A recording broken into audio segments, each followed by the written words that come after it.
Bismillahirrahmanirrahim. Bismillahirrahmanirrahim. Assalamualaikum warahmatullahi wabarakatuh. Alhamdulillahi nahmaduhu wa nasta'inuhu wa nastaghfiruh wa na'udzu billahi min shururi anfusina wa sayyiati a'malina. Man yahdihillahu fala mudilla lahu wa man yudlil fala hadiya lahu.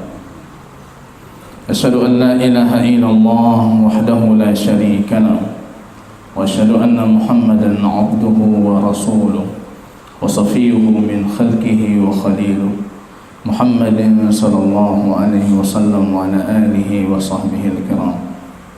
Yaqulu rabbuna jalla sha'nuhu fi muhkami tanzilihi ya ayyuhalladzina amanu ittaqullaha haqqa tuqatih wa la tamutunna illa wa antum muslimun. Kaum muslimin dan muslimat sedang jamaah salat subuh yang diberkahi oleh Allah Subhanahu wa taala. Pujian kita tiada hentinya, senantiasa kita panjatkan kehadirat Allah Subhanahu wa taala. Kali ini kembali Allah memberikan kita kesempatan untuk menghadiri kajian keilmuan. Man aradallahu bihi khairan yufaqihuhu fid din.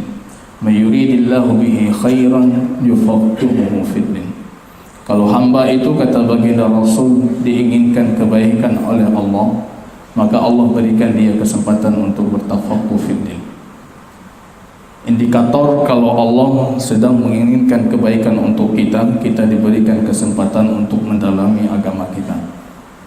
Law aradallahu bihim khairan la asma'ahum. Dalam Al-Quran Allah mengatakan kalau sekiranya Allah betul-betul menginginkan kebaikan untuk mereka, maka Allah berikan mereka kesempatan untuk mendengar kebaikan itu sendiri. Ini jamaah rahimani wa rahimakumullah. Kita kembali mengkaji ayat Allah, dan tidak ada keberkahan kecuali ketika kita hidup dengan ayat Allah. Di dunia ini cuma satu proyek yang tidak pernah gagal. Tidak ada kata gagal. Mempelajari Al-Quran. Pernah datang suatu ketika kepada Hasan Al-Basri, seorang yang sudah menghabiskan 13 tahun untuk menghafal Quran, tapi dia tidak menghafal Quran.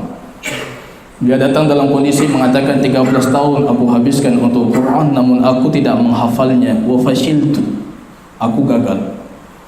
Hasan Al-Basri mengatakan takhayyal, coba engkau berkhayal. Baginda Rasul sallallahu alaihi wasallam mengatakan, man qara'a harfan minal Quran falahu bihi hasanah. Satu harf, satu huruf saja itu kebaikan. Wal hasanatu bi 'ashri amsalha. Dan kebaikan itu dikali menjadi 10 kali lipatan. La aqulu alif lam min harf. Aku tidak mengatakan alif lam mim itu satu harf, satu huruf. Tapi baginda Rasul mengatakan alif harf, lam harf, mim harf. Alifnya satu huruf, lamnya satu huruf, mimnya satu huruf, itu semuanya dikali 10 kali lipatan. Coba kita bayangkan jamaah rahimani wa rahimakumullah. Anak kita yang tidak cerdas, tapi kita perintahkan dia untuk menghafal Al-Quran. Berapa kali diulangi supaya terhafal? Tidak terhafal, tapi berapa banyak kebaikan yang sudah dikumpulkan. Satu harf 10 kebaikan. Satu harf 10 kebaikan. Makin kita ulangi banyak kali, makin banyak kita kumpulkan kebaikan. Maka beliau mengatakan satu proyek di dunia ini yang tidak pernah gagal, mempelajari Al-Quran. Tidak ada kata gagal. Gagal Anda, tapi Anda sudah mengumpulkan banyak kebaikan. Tabarakalladzi biyadihil mulku. Tabarak, Allah itu sumber keberkahan. Allah sumber keberkahan. Kenapa saya ulangi dengan pernyataan ini? Karena kita perhatikan jamaah rahimani wa rahimakumullah, tanpa tersadari hadis baginda Rasul sallallahu alaihi wasallam menimpa saya dan Anda. Baginda Rasul mengatakan, la taqumu sa'ah hatta tataqarrabul azman. Kiamat itu tidak akan terjadi, kata baginda Rasul, kecuali zaman itu makin dekat, waktu makin dekat. Kemudian baginda Rasul mengatakan, as-sanah kasyahr. Satu tahun jadi bagaikan satu bulan. tanpa tersadari kita mendekati Ramadan kembali. Wasyahru kal jum'ah, satu bulan itu kata baginda Rasul bagaikan satu Jumaat. Wal jum'ah kayaumin, satu Jumaat, satu minggu itu bagaikan satu hari. Saya berfikir baru kemarin saya ke sini, hari ini sudah ke sini kembali. Allah dekatkan, Allah cabut keberkahannya, sehingga yang terasa kepada kita cuma kedekatan waktu.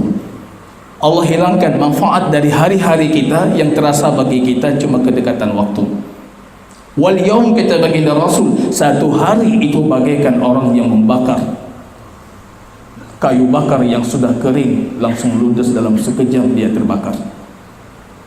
Itu yang terjadi waktu kita sudah diangkat keberkahannya oleh Allah. Kalau kita mau dikembalikan keberkahannya, caranya cuma satu: kitabun anzalnahu mubarak, kitab Al-Quran yang Allah turunkan kepada kita, dan itu merupakan produk keberkahan, berkah. Liyadabbaru ayati, supaya kalian pahami apa yang kalian bacakan dari Al-Quran. Fattabi'uh, ikuti Al-Quran. Wattaqu, dan jaga diri kalian dengan Al-Quran. La'allakum turhamun, supaya kalian mendapatkan rahmat Allah. Al-Quran jamaah. Kali ini jamaah rahimani wa rahimakumullah, kita kembali melanjutkan pembahasan kita. Ayat terakhir, dan itu kesimpulan dari semua pembelajaran tauhid yang kita mulai dari ayat pertama. Wal ya'zim fid du'a, minta kepada Allah, minta dalam kondisi pasti, yakin dikabulkan, dan detail permintaannya kepada Allah. Detail, pasti dikabulkan, yakin dikabulkan, jangan sedikit pun ragu-ragu kalau minta kepada Allah. Maka kita minta, ihdinas siratal mustaqim, ya Allah berikan kami jalan yang lurus. Kita rincikan, karena banyak dakwaan jalan yang lurus. Kita minta siratal ladzina an'amta alaihim ghairil maghdubi alaihim waladdallin. Rupanya manusia itu tiga, kata Allah.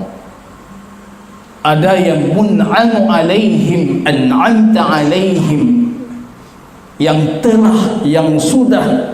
Ini penting kata sudahnya, engkau berikan kepada mereka kenikmatan. Yang kedua, al-maghdubu alaihim, orang yang dimurkai, yang dimarahi. Yang ketiga, waladdallin, bukan orang yang sesat. Manusia tiga. Kita lihat kita masuk ke satu, kedua, ataupun ketiga. Jalan yang kita minta petunjuk sirat mustaqim, jalan yang lurus, Allah sifatkan an'amta alaihim. Ini lafaznya penting sekali, karena Allah memilih untuk tiga kelompok ini dengan tiga bentuk lafaz yang berbeda. Kalau anda paham sedikit misalnya dari ilmu saraf dan bahasa Arab, tentunya sangat memahami ini. Yang pertama, Allah gunakan bentuknya kata kerja an'amta, engkau telah berikan kenikmatan. Yang kedua, al-maghdhub, itu namanya dalam ilmu saraf, pola katanya ismul maf'ul, yang dibenci. Sifatnya kata benda, orang yang dimurkai. Yang ketiga itu sifatnya ismul fa'il, pelaku. Ad-dhalin, orang yang sesat, bukan tersesat, orang yang sesat. Ini tiga-tiganya kandungan sastra yang sangat tinggi, dan kita tidak punya sedikit pun keraguan untuk sastra Al-Quran. Allah sumbernya. Kita lihat jamaah, ini penting sekali kita perhatikan lafaznya. Yang pertama, jalan yang lurus ketika kita minta kepada Allah. Setiap kita salat, ihdinas siratal mustaqim, berikan aku jalan yang lurus. Allah mengatakan kepada seluruh malail a'la, para malaikat di sisinya, sa'alani abdi, hambaku sedang memohon kepadaku, wa li abdi ma sa'al, dan untuk hambaku apa yang dia mohon. Kita lanjutkan, siratal ladzina an'amta alaihim, Allah kembali mengatakan kepada para malaikatnya, sa'alani abdi, hambaku sedang memohon. dan untuknya apa yang dia mohon. Ghairil maghdubi alaihim waladdallin, Allah kembali mengatakan, sa'alani abdi, hambaku sedang memohon, dan untuknya apa yang dia mohon. 3 kali. Yang lucunya, kita mohon tapi kita tidak paham apa yang kita mohon. Ini tidak akan dikabulkan. Kalau kita bertanya kenapa hari ini hidayah tidak pernah menghampiri kita, rasanya karena kita tidak paham apa yang kita ulangi 17 kali perharinya. Ihdinas siratal mustaqim, minta jalan yang lurus. Jalan siapa? An'amta alaihim, yang telah engkau berikan kenikmatan. Ini penting telah ya. Ibnu Mas'ud mengatakan orang yang hidup itu kita tidak merasa aman dari fitnah dunia. Jangan ikuti saya tidak akan aman dari fitnah dunia. Jangan ikuti fulan tidak akan aman dari fitnah dunia. Orang bisa mendatangi saya, memberikan saya kekuasaan, kemudian saya akan mendakwahkan kebatilan. Orang bisa mendatangi saya, memberikan saya sedikit dunia, kemudian saya akan menyuruh kepada kebatilan. Orang hidup tidak akan pernah aman dari fitnah. Jangan ikuti. Siapa kita ikuti? Yang telah. Siapa yang telah? Orang yang sudah dijaminkan kenikmatan. Siapa mereka? Rasulullah dan sahabat baginda Rasul sallallahu alaihi wasallam. Itu yang harus kita ikuti. Baginda Rasul mengatakan, la yadkhulu ahadun mimman bay'a tahta syajarah an-nar. Tidak ada seorang pun yang membaiatku di bawah pohon, baiat ridwan, jumlah mereka 1.400 orang, tidak ada satupun dari mereka yang masuk neraka. Itu kita ikuti. Jaminan stempelnya jelas. An'amta alaihim, saya, tungku lain, ustaz lain tidak akan pernah aman dari fitnah. Kami tidak punya stempel, tidak punya ismah, tidak punya kemaksuman. Yang kita ikuti an'amta alaihim. Ini selalu kita minta. Saya ingin memberikan satu gambaran. Zuhr ibn Hubis, seorang tabi'in. Beliau berangkat untuk mencari satu hukum tentang menyapu sepatu. Itu berangkat dari Kufah ke kota Madinah. Di kota Madinah menjumpai banyak sahabat baginda Rasul, tapi beliau tahu ada sahabat baginda Rasul yang punya hadis dari baginda Rasul tentang menyapu sepatu. Sahabat itu bernama Sofwan ibnu Asad. Anda bisa membayangkan sahabat berjumpa dengan Anda dan Anda tahu sahabat ini punya ilmu. Kalau posisi saya, barangkali saya akan meminta kepada sahabat ini, apa pendapatmu? Tapi Zuhr tidak bertanya apa pendapatmu. Ini coba kita lihat, ini perbedaan pertanyaan kita dengan pertanyaan generasi terbaik umat ini. Kalau mereka bertanya apa yang engkau miliki dari keilmuan dari Allah. Maka Zuhr langsung bertanya, kuntan ra'an min ashabir Rasul, kamu ini termasuk sahabat yang dekat dengan baginda Rasul. Hal sami'ta min Rasulillah sallallahu alaihi wasallam, apakah pernah engkau dengar dari baginda Rasul berbicara tentang menyapu sepatu itu sesuatu hukum? Kita lihat. Ini beda pertanyaan saya, Pak. Saya kalau datang Tungku, saya bertanya, Tungku kira-kira ini pendapatnya apa? Ustaz Muhajir, ini pendapatnya apa? Saya mau melakukan seperti ini, pendapat antum Ustaz apa? Pendapat Ustaz apa? Bukan pendapat Ustaz. Ulaika alladzina ihtadaw, mereka sudah mendapatkan petunjuk, wa bihudahu muqtadi, dengan petunjuk Allah itu ikuti. Ikuti petunjuknya, jangan orangnya. Petunjuknya. Petunjuk yang ada stempel, bukan orangnya. Sahabat, kita tidak mengikuti sahabat karena beliau Abu Bakar, tapi kita mengikuti Abu Bakar karena Abu Bakar punya petunjuk dari Rasulullah. Kalau ini kita jadikan standar hidup kita beragama, standar kita bersyariat, itu sirat mustaqim, jalan Allah yang lurus. Siapapun boleh duduk di depan, tapi pertanyaan kita satu, hukum ini apa yang Anda tahu dari Allah dan Rasulullah? Kalau Bapak bertanya demikian, standar kita bersyariat itu an'amta alaihim, yang telah, yang sudah engkau berikan kenikmatan. Para sahabat.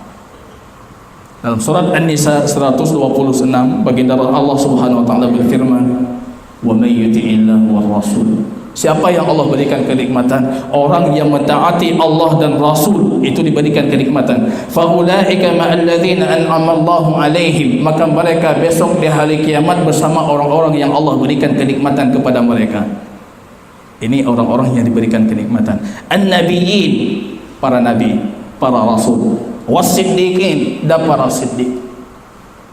Yang pertama dari siddiqin itu Abu Bakar As-Siddiq. Kalau kita tidak mengatakan Abu Bakar yang terbaik dari umat ini, ada masalah dengan akidah ahlu sunnah kita. Abu Bakar yang terbaik. Tidak boleh ada muncul dakwaan ada wali lain yang lebih baik dibandingkan Abu Bakar. Anda mendustakan baginda Rasul. Ma tala'ati syams ala rajulin khairun min Abu Bakar. Matahari tidak pernah terbit terhadap sosok laki-laki yang lebih baik dibandingkan Abu Bakar. Abu Bakar nomor satu. Abu Bakar muncul abad ke-13 di Sudan. Muhammad ibn Utsman al-Sudani, beliau mendakwakan, saya ini khatimul awliya, saya penutupnya para wali. Kalau para nabi itu penutupnya Muhammad dan terbaik para nabi itu penutup para nabi, saya penutup para wali dan saya yang terbaik dari para wali. Dusta. Abu Bakar tetap nomor satu. Abad ketiga Hijriah muncul Al-Hakam Al-Tirmidzi, dia mengatakan dalam bukunya Khatimul Wilayah, saya penutup para wali. Dusta. Yang terbaik itu tetap Abu Bakar. Ini akidah Ahlussunnah.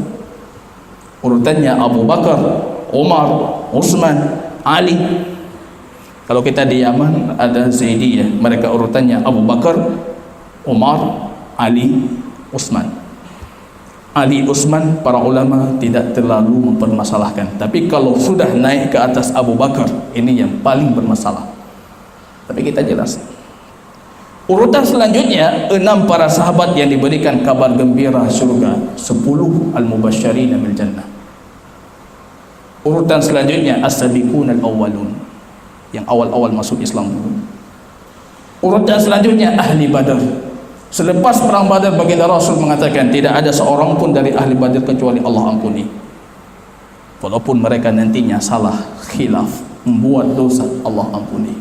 Jangan cela ahli Badar, kata baginda Rasul, karena mereka sudah terampuni. Urutan selanjutnya 1400 para sahabat dijamin masuk syurga, yang membaiat baginda Rasul di bawah pohon. Selanjutnya siapa yang dijamin?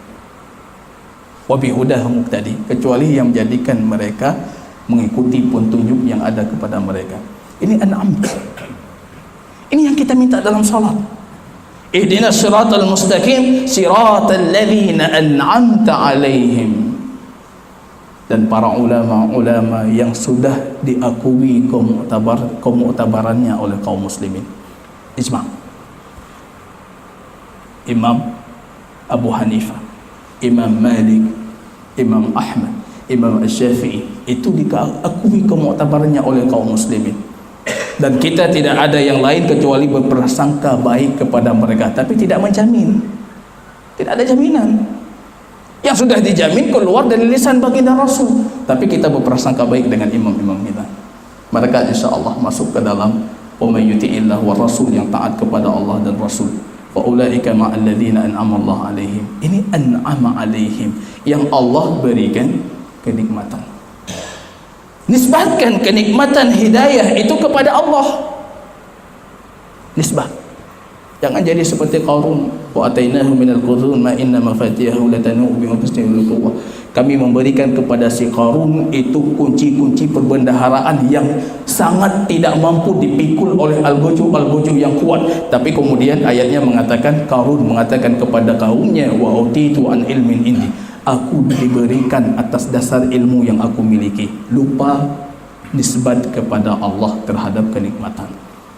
Jadi kita selalu meminta itu, an'amta alaihim, petunjuk yang engkau berikan, dan itu nikmatmu, menggiring kita kepada nikmat Allah, syurga Allah. Itu sirat mustaqim, ujungnya syurga Allah. Permisalan kita buat pada minggu yang kemarin, baginda Rasul ketika membuat jalan yang lurus, kemudian di samping ada pagar, ada pintu, ujungnya kata baginda Rasul sallallahu alaihi wasallam, itu syurga, jannah. As-sirat Asal katanya siratul hulqum. Sirat itu asal katanya jalur tenggorokan. Kalau makanan kita masukkan pasti masuk ke lambung. Minuman kita masukkan pasti masuk ke lambung. Itu sirat. Jalannya pasti membawa kita ke tempat yang kita tuju, syurga, jannah. Ini yang kita minta. Ihdinas siratal mustaqim. Ya Allah, berikan kami jalan yang lurus. Jalan siapa? Siratal ladzina an'amta alaihim. Jalan yang sudah Engkau berikan kenikmatan. Ada yang bertanya, tapi Ustaz, kita dicoba di atas jalan yang lurus. Pasti dicoba. Pada pertemuan yang lalu kita mengatakan ada syaitan dari jin, dari manusia. Ada doa-doa yang menyuruh kepada kebatilan, penyuruh-penyuruh kebatilan. Ada para penguasa yang menghalangi jalan kebaikan. Ini semua cobaan. Jalan yang lurus harus dicoba. Tapi Allah mengatakan kenikmatan itu kenikmatan yang hakiki ketika besok kita dibangkitkan di akhirat. Dicoba. Ahmad ibnu Hanbal dicoba. Imam Ahmad dinaikkan di atas keledai, diikat di punggung keledai, digiring, dilempari. Kota Kufah digiring Imam Ahmad. Kalau hari ini beliau masuk ke masjid kita, semua kita akan mencium tangan beliau dan kepala beliau. Tapi beliau pernah digiring di atas keledai, kemudian orang menertawakan dan melemparinya. Ahmad ibn Hanbal. Sirat an'amta alaihim, di dunia akan penuh dengan ujian dan cobaan. Kalau tidak terbukti kualitas keimanan. Tapi besok di akhirat an'amta alaihim, Allah sempurnakan kenikmatan. Kemudian Allah membuat permisalan. Lawan kata tidak mungkin jelas maknanya kecuali ketika dihadirkan lawannya. Ada petunjuk, ada namanya kesesatan. Jangan dekati kesesatan dan jangan serupai orang-orang yang sesat. Ini intinya ghairil maghdubi alaihim waladhdallin. Araftu syarra la li syarri walakin li tawaqihi wa man lam ya'rifil khaira min asy-syarri yaqa'u fihi. Aku mengetahui keburukan bukan untuk aku amalkan, tapi aku mengetahui keburukan supaya aku bisa membedakan mana yang baik dan mana yang buruk. Kalau tidak bisa membedakan mana yang baik dan mana yang buruk, akan terjerumus ke dalam yang buruk, tapi kita tidak tahu kalau itu buruk. Hudzaifah ibn Yaman mengatakan, datang para sahabat baginda Rasul kepada Rasulullah bertanya tentang kebaikan, tapi aku datang bertanya tentang keburukan.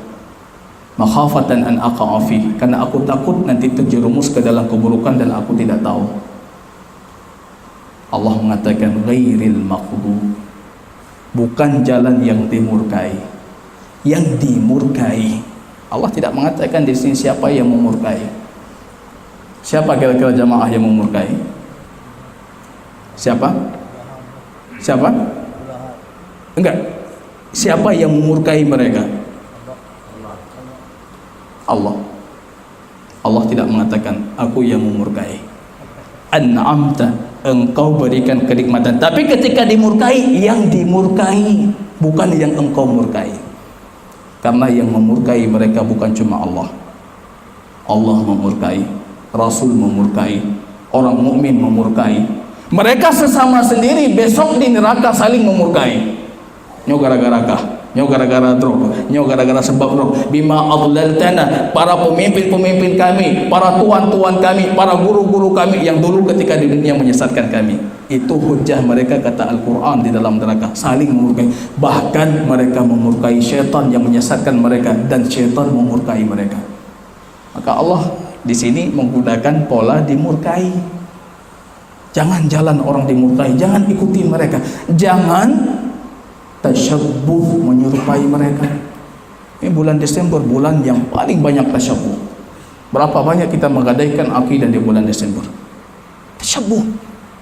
Kemarin hari ibu, udah hari ibu, kita Islam tiap hari hari ibu. Ada satu hari ibu tiba-tiba bawa bunga untuk ibu, hari lainnya ibu memerintahkan sesuatu kita tidak pernah mendengar, kita tidak pernah mencium kaki dan tangannya ibu, kita tidak pernah mencium kepala mereka, tiba-tiba datang satu hari ibu. Setiap hari bagi kita hari ibu. Maka ikuti petunjuknya, punya manhajnya. Manhaj siapa? Para sahabat. Lihat bagaimana hari ibu para sahabat. Lihat Ibnu Nu'man, bagaimana beliau tidak berangkat kerja kecuali sudah mempersiapkan seluruh kebutuhan ibunya. Tidak berangkat kerja kecuali sudah kebutuhan ibu. Tasyabuh. Ini masuk 24 Desember, masuk 26, ini tasyabuh. Jangan. Mereka punya jalan, kita punya jalan. Jangan ikuti mereka, jangan menyerupai jalan mereka. Menyerupai saja tidak boleh. Baginda Rasul mengatakan, la tattabi'anna sunana man qablakum. Kalian akan mengikuti jalan orang sebelum kalian. Shibran bi shibrin, satu jengkal, satu hasta, hatta idza dakhalu juhra dhubbin, bahkan ketika mereka memasuki lubang biawak, itu dhab itu biawak Arab, biawak padang pasir yang boleh kita makan. Masuk lubang dhab, kalian juga akan memasukinya. Kita lihat hadis baginda Rasul, ini pasti dan sudah terjadi. Busana mereka paling keren, gaya hidup mereka itu paling luar biasa. Kita meniru mereka. Tasyabuh. Bahkan kalau mereka masuk ke dalam lubang biawak, penelitian ilmiah membuktikan lubang yang paling rumit itu lubang biawak. Kalau masuk sulit untuk keluar, kecuali biawak. Mereka masuk lubang biawak, kalian juga akan masuk. Ini kita. Tasyabbaha biqaumin fahuwa minhum, yang merupai satu kaum dia termasuk dari kaum tersebut. Maka Allah sifatkan mereka. Kalian punya sifat, kalian punya mazhab, jangan ikuti. Jangan ikuti jalan maghlub yang sudah Allah murkai, dan jangan orang-orang yang sudah sesat. Kita punya manhaj sempurna. Kalau mau ikuti petunjuk, ikuti gaya hidup para sahabat, ikuti gaya hidup para tabi'in yang saleh, ikuti mereka. Lihat satu kasus misalnya, ini yang fenomena hari ini mau tidak mau harus kita akui. Kita sedikit risih hari ini membuka media sosial, yang kita dapatkan rupanya cuma cacian, serapaan. Tidak ada pemimpin yang selamat dari lisan dan dari tangan kita. Semua kita celah. Fulan tercela. Baginda Rasul sallallahu alaihi wasallam dalam hadis Imam Tirmidzi mengatakan, man ahanal amir, siapa yang mencaci, mencela pemimpin, maka Allah akan mencalanya. Siapa yang merendahkan pemimpin, maka Allah akan merendahkannya. Man lam yasbir an ta'atil amiri syai'an, yang tidak sabar untuk mentaati pemimpinnya, walaupun cuma sedikit saja dia tidak sabar, mata maitatul jahiliyah, dia mati dalam kondisi mati jahiliyah. Siapa yang selamat dari lisan kita? Siapa yang selamat dari lisan para khatib? Fulan. Kita celah. Buka sekarang media sosial kita yang penuh cuma dengan celaan. Padahal para sahabat sesuai dengan petunjuk baginda Rasul itu sudah digariskan manhajnya, metode hidupnya seperti ini. Rasulullah mengatakan, sata'tina alaikum, akan datang kepada kalian pemimpin atharah yang selalu mementingkan diri mereka sendiri dan membuat kezaliman kepada kalian. Ini pasti sudah datang, akan datang, dan sudah pernah datang. Pemimpin zalim itu bukan baru, itu produk lama. Dari semenjak Rasul wafat langsung muncul pemimpin-pemimpin yang zalim. Wa umuran tunkirunaha, akan datang perkara-perkara yang kalian sendiri mengingkarinya. Kalian tidak bisa menerimanya. Para sahabat bertanya, ya Rasulullah, wa madza ta'muruna? Kalau demikian pemimpin kami, apa yang engkau perintahkan kepada kami? Coba lihat bagaimana kalau kita bertauhid. Baginda Rasul mengatakan, tu'adduna haqqal ladzi 'alaikum, kalian sempurnakan kewajiban atas kalian. Wa tas'alullah haqqal ladzi lakum, dan kalian minta hak kalian kepada Allah. Ini kalau tauhid kita sempurna. Sempurnakan tugas kita terhadap pemimpin kita. Hak kita minta kepada Allah. Pemimpin besok akan tergantikan kalau dia zalim. Pemimpin dengan sendirinya kekuasaan Allah Al-Malikul Mulk, yang punya kekuasaan yang paling sempurna kekuasaannya. Allah bisa menindaklanjuti segala sesuatu. Minta hak kalian kepada Allah. Kenapa harus caci maki? Kenapa harus ini? Kenapa harus itu? Maka Allah mengatakan, siratal ladzina an'amta alaihim, jalan yang sudah engkau berikan kenikmatan. Ayat-ayat yang lain mengatakan ini jalan Allah, sirati mustaqim, jalan Rasul, jalan Allah, jalan Rasul. Tapi khusus untuk Al-Fatihah, ini jalan orang-orang yang sudah engkau berikan kenikmatan. Orang-orangnya, bukan Allah dan Rasulnya. Karena kita jangan berpikir sirat mustaqim, jalan yang lurus itu sulit. Konsep Quran tidak bisa kita terapkan. Allah ingin mengatakan kepada kita, konsep Al-Quran itu bisa kita terapkan. Buktinya ada orang-orang alladzina an'amta alaihim. Ini semua dakwaan kita, Quran sulit kita terapkan, ini terangkat. Bisa kita terapkan Al-Quran, hidup seperti para sahabat. Maka Allah mengatakan an'amta, yang engkau berikan kenikmatan. Ini orangnya, bukan Allah, bukan Rasul, tapi orangnya. Kalau kita Allah mengatakan ini jalan Allah, sulit kali kita terapkan. Kalau Rasul kan sudah diberikan taufik oleh Allah, sudah diberikan hidayah oleh Allah. Tapi kita justru Allah membantah ini. Allah mengatakan ini jalan orang-orang sudah Allah berikan kenikmatan. Ini jalan orang-orang. Orang sudah pernah berjalan di atas jalan ini dan mereka mendapatkan kenikmatan. Kenapa kita tidak mencoba mengikuti jalan mereka? Allah katakan ghairil maghdub, jangan jalan yang dimurkai. Dalam satu penafsirannya, baginda Rasul menafsirkan itu orang Yahudi. Jalan yang dimurkai rupanya jalan orang yang mendapatkan keilmuan, dia sombong terhadap keilmuan dan tidak mau mengamalkan. Ini dimurkai. Waladhdallin, jalan orang sesat itu Nasrani, orang yang tidak mendapatkan keilmuan, sesat.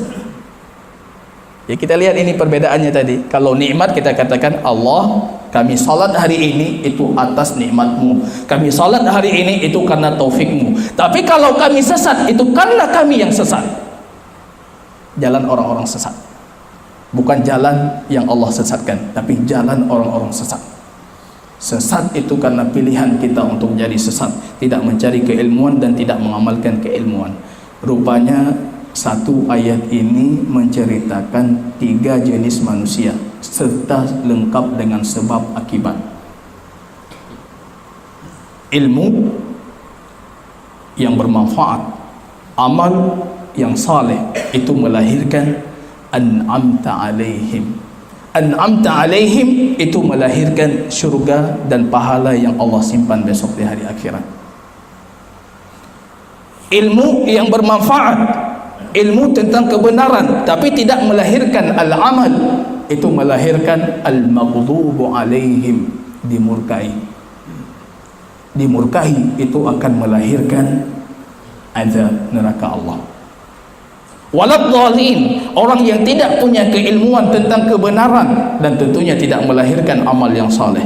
Ini melahirkan al-maghdhub, kemarahan Allah, dan kemarahan Allah akan melahirkan azab dan nerakanya Allah. Ini 3 ini lengkap dengan sebab akibat, sebab akibat. Jadi kalau kita cari sirat mustaqim, ilmu yang nafi', ilmu yang bermanfaat, kemudian melahirkan amal saleh. Yang kita lihat tungku seperti saya ini sudah sirat mustaqim, bisa jadi ilmunya ada tapi amalnya tidak ada. Qaniyullah. Kami ini yang paling mengkhawatirkan. Orang yang pertama kali besok digiring ke neraka itu bukan para pelacur, bukan para peminum minuman keras, tapi yang punya keilmuan. Dia mau dengan ilmunya, cuma dinisbatkan keilmuan kepadanya, orang mengatakan dia alim. Alim tak luar biasa, malim tak luar biasa. Itu orang pertama kali digiring ke neraka. Ghairil maghdub, orang paling dimurkai. Al-maghdub punya ilmu tapi dia sombong terhadap kebenaran dan tidak mau mengamalkan.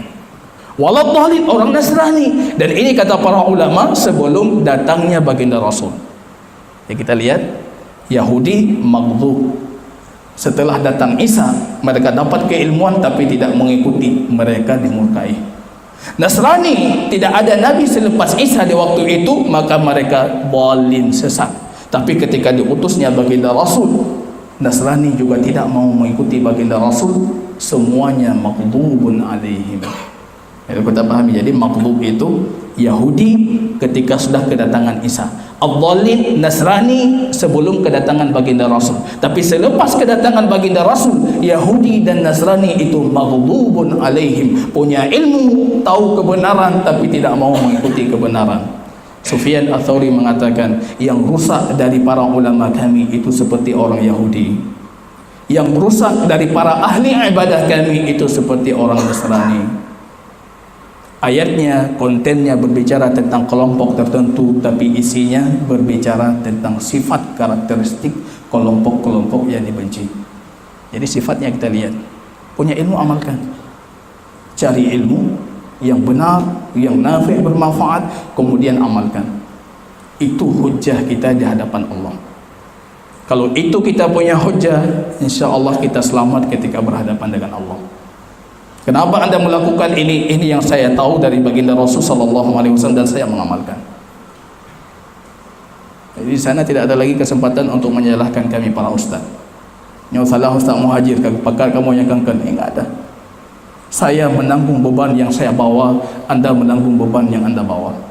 Cukup saya memikul beban saya, jangan tambah lagi kepada kami beban-beban anda. Itu. Besok di hari kiamat, saya mempertanggungjawabkan ilmu dan amal saya, dan anda juga akan mempertanggungjawabkan ilmu dan amal kita. Wallahu ta'ala alam bisawab. Ini sudah 6.30 menit. Kita persilakan jemaah rahimani rahimakumullah untuk kita diskusikan kalau ada yang patut kita diskusikan.